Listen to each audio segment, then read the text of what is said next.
Hello दोस्तों, नमस्कार।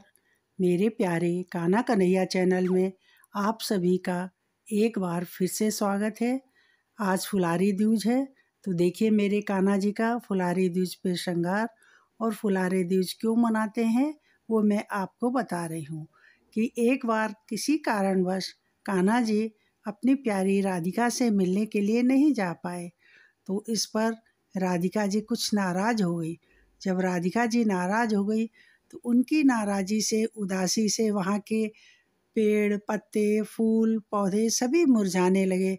फल टूटकर गिरने लगे, फूल मुरझाकर गिरने लगे। सखियाँ उदास हो गई, पशु पक्षी उदास हो गए, सभी उदास हो गए। चारों तरफ एकदम मायूसी सी छा गई। तो ये बात जब कान्हा जी को पता चली तो कान्हा जी दौड़ पड़े राधिका जी से मिलने के लिए। कान्हा जी दौड़ के जब राधा जी से मिलने के लिए गए, वो चारों तरफ से फिर वही हरियाली छा गई, फूल खिलने लगे और पेड़ पौधे में हरी पत्तियाँ आ गई, पशु पक्षी भी खुश हो गए, चहकने लगे। तो ये देखकर कान्हा जी ने वहाँ से एक पुष्प को तोड़ा और कान्हा जी की वो राधिका जी की तरफ फेंका। तो राधिका जी भी मुस्करा पड़ी और उन्होंने भी इस एक पुष्प तोड़ा और कान्हा जी की तरफ फेंका। तो ऐसे देख के सखियाँ भी एक दूसरे की तरफ पुष्प फेंकने लगीं, ग्वाले भी फेंकने लगे। इस तरह से एक दूसरे की तरफ फूलों की वर्षा होने लगी। चारों तरफ से खुशबू ही खुशबू आ गई और राधिका जी तो बहुत प्रसन्नचित्त हो गई और सारी सखियाँ भी प्रसन्नचित्त हो गई। वहाँ का पूरा वातावरण खुशनुमा हो गया। तो तभी से कहते हैं कि ये फूलों की होली या फुलारी दूज मनाई जाती है कि जब राधा कृष्ण ने एक दूसरे की तरफ पुष्प फेंके थे उसको देख के सखियाँ, ग्वाले और सब एक दूसरे की तरफ पुष्प फेंकने लगे थे। तभी से ये फुलारी दूज मनाते हैं और फूलों की होली भी आज के दिन कान्हा जी के साथ खेली जाती है।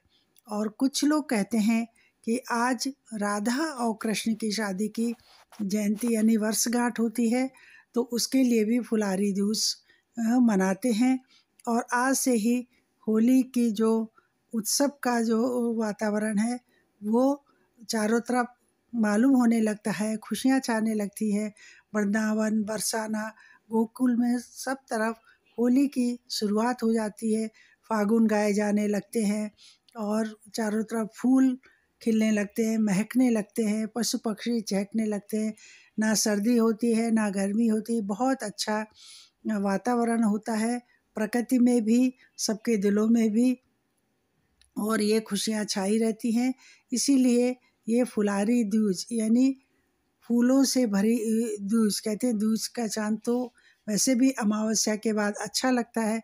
इसी तरह से जब मौसम उदास हो गया था और कान्हा ने कृष्ण के ऊपर कान्हा ने राधिका के ऊपर और राधिका ने कृष्ण के ऊपर जब फूलों की वर्षा की यानी पुष्प फेंके, तो उसकी खुशबू से और राधिका कृष्ण की मुस्कान से, उनकी प्रसन्नता से चारों तरफ जो खुशियाँ छा गई थी, उसी खुशियों को मनाने के लिए हम लोग ये फुलारी दूज का त्यौहार मनाते हैं, उत्सव मनाते हैं।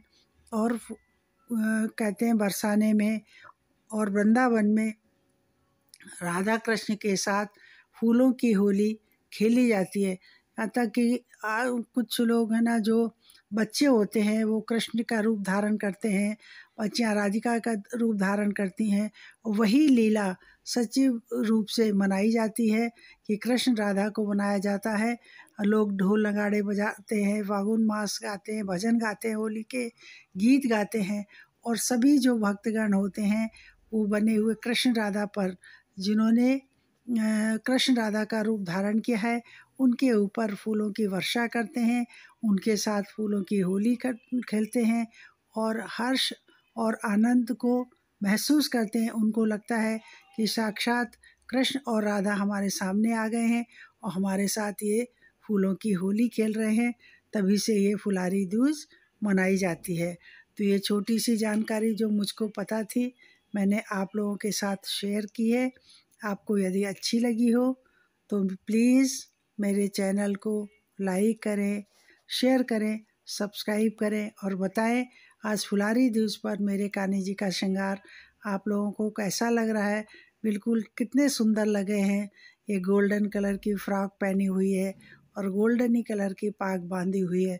मुस्कुरा रहे हैं, कह रहे हैं आओ मेरे भक्तों, मैं तो रेडी हो गया हूँ, आप सब आइए मेरे साथ फूलों की होली खेलिए और उसकी खुशबू से और उनके आशीर्वाद की खुशबू से अपने जीवन को महकाइए, खुशनुमा मनाइए और पूरे जीवन को आनंदित करिए। ऐसे मेरे कान्हा जी आप लोगों से कह रहे हैं।